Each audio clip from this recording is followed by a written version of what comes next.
Habib Ali di sini bilang, ya bahwasanya ini bulan-bulan yang agung, musim kebaikan dalam tahun ini. Sungguh-sungguhlah di dalam mencari Allah dengan melakukan amal yang salihah. Kalau kita pengen meraih kebaikan daripada bulan ini, keberkahannya, rahasianya, cahayanya. Al-Quran kita rutinin pembacaannya. Az-zikir kepada Allah Ta'ala, mengingat Allah biar kita terus berzikir kepada Allah. Ketahuilah orang-orang yang memiliki kesiapan dari hati mereka untuk meraih keridhaan Allah, mereka berhasil meraih kebaikan bulan ini. Bulan Ramadan, rahasianya, cahayanya. Takakharu an irtikabil ma'asi. Karena itu mundurlah kalian daripada kemaksiatan. Kekang anggota badan kalian dari kemaksiatan. Mata jaga, lisan jaga, pendengaran jaga, perut jaga dari kemaksiatan yang diharamkan oleh Allah Subhanahu wa taala. Jangan sampai kita mensia-siakan puasa kita dan tahajud qiyamul lail kita. Nabi Muhammad sallallahu alaihi wasallam beliau bersabda, "Rubba sha'im laysa lahu min siyamihi illa al-ju' wal 'atash, wa rubba qa'im laysa lahu min qiyamihi illa as-sa'ati ila sahar." Berapa banyak orang yang berpuasa, dia enggak dapat apapun dari puasanya melainkan hanya rasa haus dan rasa lapar. Dan berapa banyak orang yang sholat di malam hari, dia enggak dapat apa-apa dari qiyamul lailnya kecuali hanya lelah dan bergadang. Ini malam ketujuh daripada bulan suci Ramadan. Siapa di antara kita yang terbit cahaya dari amal ibadahnya? Kalau emang enggak terbit cahaya dari amal ibadah yang kita lakukan, ketahuilah penyebab utamanya adalah hati kita yang kotor, mata hati kita yang buta. Mudah-mudahan Allah mensucikan hati kita, Allah bukakan mata hati kita. Karena itu lawanlah diri kita sendiri, tundukkan hawa nafsu kita untuk menjalankan al-amal saleh. Enggak ada yang lebih berat bagi diri seseorang daripada menjalankan al-amal saleh, amal yang saleh, khususnya sedekah di bulan suci Ramadan. Bulan suci Ramadan ini bulan yang agung, bulan di mana Allah setiap malamnya membebaskan setiap malam lebih daripada 600.000 orang yang wajib masuk neraka dibebaskan oleh Allah Subhanahu wa taala. Mudah-mudahan kita masuk dalam golongan yang dibebaskan oleh Allah taala. La takhiruna minal ma'rufi syai'. Jangan kita menyepelekan suatu kebaikan sekalipun itu hanya senyuman manis di wajah sahabat kita. Allah Ta'ala bilang dalam Al-Quran, "Anfiku mimma ja'alakumullah mustaqlafina fi." Infakkan harta kalian yang mana Allah memberikan amanat kepada kalian harta tersebut. Sedekah pahalanya besar. Seseorang dengan sedekah dapat meraih martabat yang tinggi di sisi Allah Subhanahu wa taala, khususnya di saat-saat susah semacam ini. Seorang miskin enggak bisa dapetin harta, enggak bisa dapetin uang kecuali dengan susah payah. Kalaupun dia dapetin sedikit uang, enggak bisa menghasilkan kebutuhan, memenuhi kebutuhannya. Karena itu, ini bulan ini katanya Nabi syahrul syahrus sabar wa sabar thawabuhul jannah wa huwa syahrul muwasah, kata Nabi. Bulan kepedulian, bulan berbagi, katanya Rasul sallallahu alaihi wasallam. Habib Ali bilang di sini, tafaqqadu ikhwanakum, ayo kita cari tahu tentang keadaan saudara-saudara kita orang-orang beriman yang kesusahan. Siapa tahu ketika kita membantu orang yang susah, dia mendoakan kita, doanya dikabulkan oleh Allah Subhanahu wa taala. Dengan doa orang yang kita bantu, kita mendapatkan martabat yang tinggi di sisi Allah Subhanahu wa taala. Habib Ali bilang, saya seringkali menjerit kepada penduduk kota Sewun agar mereka bersedekah di jalan Allah Subhanahu wa taala. Saya meminta taufik dari Allah Subhanahu wa taala. Habib Ali bilang, ayo kita doa sama-sama, ikutin kata Habib Ali. Ya man waffaqa ahlal khair lil khair wa a'anahum alaih, waffiqna lil khair wa a'inna alaih. At-taufiq, katanya Habib Ali Habsyi, sebagaimana ulama mengatakan, seperti burung liar, susah untuk diraih dan digapai. Ya, karena itu Kita minta kepada Allah agar Allah Ta'ala memberikan taufik bakal kita sekalian. Taufik itu kekuatan pada diri kita untuk menjalankan ketaatan kepada Allah dan menjauhkan kemaksiatan.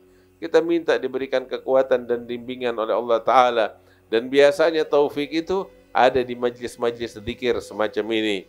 Daripada majlis ilmu, majlis zikir kepada Allah Subhanahu wa Ta'ala. Kita nih, kalau kita beruntung, kita dapat dunia, kita infakkan di jalan Allah Subhanahu wa Ta'ala, dunia tersebut akan menyampaikan kita kepada keridhaan Allah di negeri akhirat. Setiap dunia yang menyampaikan kita kepada ridha Allah di negeri akhirat, dia bukan bagian dari dunia yang tercela. Ya, dunia yang kita kumpulkan untuk menyambung tali silaturahmi bukanlah dunia yang tercela, tetapi bagian daripada akhirat. Dunia yang kita kumpulkan menjadi penyebab kita berbuat baik kepada tetangga kita, kita berbuat baik kepada fakir miskin. Ini bukanlah dunia yang tercela, akan tetapi ini bagian akhirat yang dapat mengangkat derajat kita di sisi Allah Subhanahu wa Ta'ala. Kemudian Habib Ali Habsyi bilang di sini, wa qala radhiyallahu anhu, at-tajir al-kabir alladhi hasilu kadha wa kadha yakhruj min ad-dunya wa yadkhaliya wal mal in jama'ahu min halal ba yuhasib alayh wa in jama'ahu min haram ba yu'aqab alayh. Badiru bil amal bima sami'tum khallul majalis hadhihi takun hujjah lakum lianna majlis al-dhikr idha hadartahu wa la amilta bihi raja illa hujjah alaik. Habib Ali Habsyi bilang, ya, bahwasanya terkadang tuh ente lihat orang yang miliuner, orang yang kaya raya, yang memiliki harta nggak terhitung hartanya, ratusan miliar, triliunan. Ya, ketika dia mati, apa yang dia bawa? Dia bawa tangan kosong. Selebihnya tuh harta dia tinggalkan untuk ahli warisnya memperebutkannya, sedangkan dia di dalam kubur dia dihisap oleh Allah Ta'ala. Dia dituntut oleh Allah Ta'ala atas harta yang dia kumpulkan dan gak dia nikmatin itu, serta gak dia bawa ke dalam negeri akhirat. Dia bakal dituntut oleh Allah Subhanahu wa Ta'ala, dan terkadang dia akan dihukum oleh Allah Subhanahu wa Ta'ala tatkala dia waktu hidup di dunia mengabaikan kewajiban-kewajiban Allah di dalam hartanya. Kalau dia kumpulin itu harta dari yang haram, dia akan dihukum oleh Allah Subhanahu wa Ta'ala. Karena itu bergegaslah untuk menjalankan apa yang kalian dengar daripada nasihat di majlis-majlis ini. Sebab majlis zikir yang kita hadiri, kalau kita enggak menjalankan nasihat yang kita dengar di dalamnya, ini akan menjadi hujjah yang akan memberatkan kita hingga memasukkan kita ke dalam neraka Allah Subhanahu wa Ta'ala. Radhiyallahu al-Habib Ali bilang, dahulu al-Imam Syarani rahimahullahu ta'ala, itu kalau terlintas di benaknya untuk bersedekah, sedangkan dia lagi di kamar mandi, dia langsung menjerit kepada keluarganya, ya fulan, dia panggil istrinya, ya fulana, keluarin tuh dari dari tas saya harta sekian banyak, berikan kepada si fulan sedekah. Dia di kamar mandi menjerit. Selesai keluar dari kamar mandi, keluarganya nanya, kenapa enggak nunggu keluar sih sampai harus menjerit dari dalam kamar mandi untuk bersedekah? Kan masih bisa nunggu sampai keluar dari kamar mandi sedekah, enggak harus teriak-teriak dari dalam kamar mandi, kata istrinya.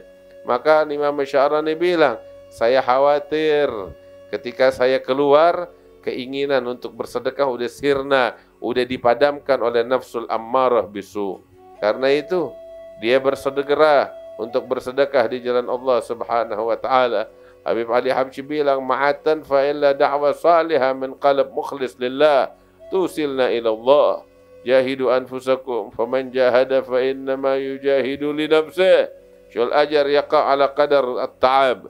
In baghaital ujrah zainah انصح في خدمة الله والمدار كله عند مجاهدة النفس لأن الصدقة ثقيلة عليها يوم ثوابها مضاعف إن النفس لأمارة بالسوء الله يوفقنا للخير ويعيننا عليه. الحي عبد الله بعلو يسير على جيرانه ويقول لهم لا حد بيت وحش الله لا تحله إن بيت وحش تعالوا بنقسم حتى عشانا نحن إياكم اسعوا في صلاح القلوب شو ما دام القلب خارب ما بتصلح الجوارح. Habib Ali Habsyi itu bilang, selama hati kita masih kotor, anggota badan kita pun gak bakal bisa berubah dari keburukan. Nabi SAW bilang, ala inna fil jasadi mudghah, idza salahat salahal jasadu kulluh, wa idza fasadat fasadal jasadu kulluh, ala wahiyal qalb. Di dalam tubuh ini terdapat segumpal daging. Kalau dia rapi, seluruh anggota badan pun akan rapi. Tapi kalau dia buruk, seluruh anggota badan pun akan buruk. Dia adalah hati kita.